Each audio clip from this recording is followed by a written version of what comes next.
There is a profound change afoot in the economy today. And to make sense of what's happening now, you have to go back 100 years.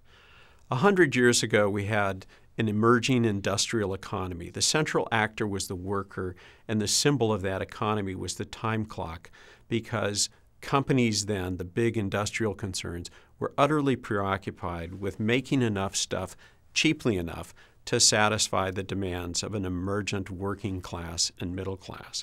And we spent 50 years perfecting the industrial economy. And after World War II, when companies returned back to making things for consumers, they discovered to their horror they had gotten so good at making stuff that they were now making more stuff than people wanted. And that was the end of the industrial economy and the birth of a new economy, the consumer economy, in which power shifted from the heads of manufacturing, those who produced, to the heads of sales and marketing, those who created desire and demand for products. And power in the marketplace shifted from the worker, the person who produced, to the consumer, the person who purchased.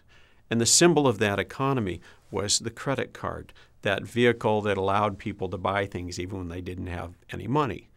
Well, that economy ended last fall with Black Sunday and the beginning of the financial collapse, because we discovered we had so inflamed desires over the last 50 years that now people wanted more things than they could possibly ever use or possibly ever afford.